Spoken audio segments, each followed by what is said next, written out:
What's up, y'all? It's Wyatt here. Thought I'd do a rundown and build of everything I've done to the 300. So to start off with, it is sitting on 29.5 OG Outlaws on MSA rims. These are the real OG Outlaws. They got the yellow logo and everything. They look pretty good. It does pretty good. Just everything besides sand. Absolutely sucks in the sand. And then start from the back, I have axle paddle. It works, but I'm planning on doing a bigger one because it's just too skinny. It barely does anything for real. And then it's got a vessel pontoon plate. I did paint the racks, but it doesn't. They chipped off. I didn't put clear coat on them or anything. I put OEM stickers all around it. They're starting to bubble up from water and stuff. Don't look too good. I need to replace those back ones. And then I've got sealed snorkel all the way up.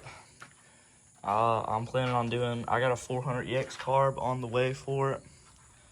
I'll do a video on how I seal that and everything. I got all my vents ran. The big one here is the crankcase vent, and then it's got a little filter on the end for whenever oil and stuff's coming up from there after I sink it. Dry box, it does have light pods in the front of it. They're super bright. They do good. Fully rebuilt front end. It's got new ball joints, new wheel bearings, everything. I'll put some clips in here or a picture of when I had the motor taken out of it. It does have a 2-wheel drive motor in it right now with no gear reduction. So it absolutely does not pull these. I plan on getting a 4-wheel drive soon. It had a 4-wheel drive in it with 60% gear reduction, but bottom end went out. So I have a 2-wheel drive in it for at the moment. Just changed the oil in it and rear diff oil. It's got a vessel worn plate delete. Nobody really knows this, but the vessel worn plate deletes do work for 300s. Looks pretty good. And yeah, what I plan on doing, I need to get 1.5, 2-inch spacers for the front of it because to match the clearance does not look good at all. Ain't too good in the mud either. I've done a lot of stuff to this. Painted front end. And I'll put some clips in here when I had it all stripped down. And it looked bare to the frame.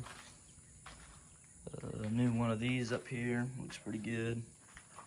I have a 350 carb on it right now, but it keeps flooding out. That's why I got a 400EX coming in. Just thought I'd get a brand new one. Tired of messing with these older carburetors, need a new one. Start fresh. It's got almost brand new rear differential in it. I plan on getting either a 300 Bayou rear differential or a 350D rear differential. I mean, that one's doing good. It ain't popping or anything. Here's what the front end looks like. It only rubs whenever I have my front tires turned all the way. As you can see, it's absolutely torn up, this plastic right here. It doesn't look too good. I need to get some new fender flares for on the sides and for the back because the last owner cut these. No clue, I guess because it probably rubbed right there. It's just got a whole bunch of other stuff done. I'll probably put a list in here. Like I said, yeah. Thought I'd show y'all how I seal my OEM 300 carburetors. So start off with, you're gonna want to pack that with grease right there, and then a vent line right there where you see that black stuff is, and then a vent line right there. But when you're putting the grease, whatever you're using for sealing it up, make sure don't get in the holes or else it'll go in there and you'll end up having to take your car apart. And then pack your choke, press your choke in there, pack it full of grease, put the cap on it, and then seal it up around it, make sure that's sealed. And then your plunger down here, just seal up both ends and seal around the edge right there. And then for your bottom vent, you're just gonna wanna, I mean, you can run it up your snorkel, but I wouldn't do it. Just plug it off or get a vent line, get a one-way check valve, or just plug off the vent line. It don't matter. It'll just run into your airbox if it starts flooding. And then if you want to, turn your idle up a tad bit. It helps it idle underwater a lot better. And make sure you dilate your grease this end right there that goes into the airbox, and just tighten down this end, because you don't want to put anything on this end or it'll suck up into your motor and it'll just make it smoke or run terribly.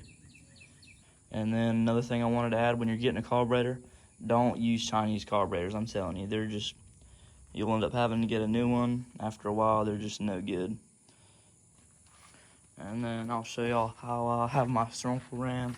It's not really done right now. I need to do some more stuff to it, but I'll show y'all how this is done.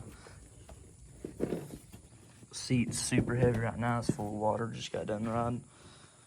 But I'll pop off this airbox lid and show y'all how I have my airbox lid on there and why I'm able to take it off like I am. Get this OMC seal. It's super good. It's ripped right there, but it's super good. No water gets in there. And then, like I said, my car's flooding right now. It's got gas in there, but you're gonna want to steal it off right there. And then this is 1/2 inch right here, I think. 1/2 inch right here into the airbox. Seal that all off. Make sure that's good. Seal off where your thing goes to your airbox. Seal all that off, and then run it out. Really don't know what that is right there. I don't know my angle's too good, but run that out right there. And then run that to, I don't know, I forgot what that is. Run it out right there. Connector, run it up. And then I have it ran to right there, and then up and out. And that's where it comes up right there. And it does super good. It's sealed. I've tested it a bunch, like I said. It does great.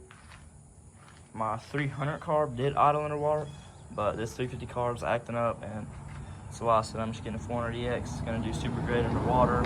I've heard great things about them, and they do super good. I guess I'll show y'all how my axle paddle's done.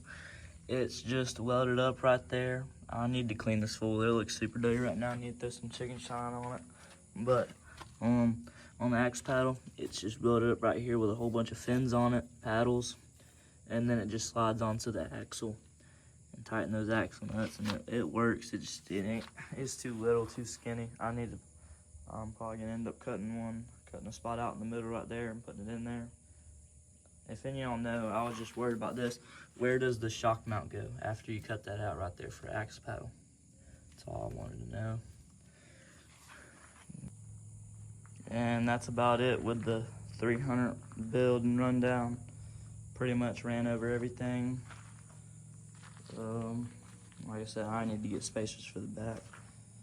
But yep, I am a stock 2-wheel drive motor with no gear reduction, so it's not fully tired at all. But that's about it for the build. I got a lot more stuff to do to it. But I'm gonna start doing some more riding vids on it and stuff. Pretty much all I do now is 300 stuff. I like doing it. Super easy and easy to work on bikes. Super fun too. Honestly, the perfect bike if you're water riding or mud riding. Super light and everything. Probably I want to get crush locks for it or some silverbacks, but these do pretty good for right now. But yep, that's about it. I will put a edit and video this 300 at the end, but yes sir, thank y'all for watching.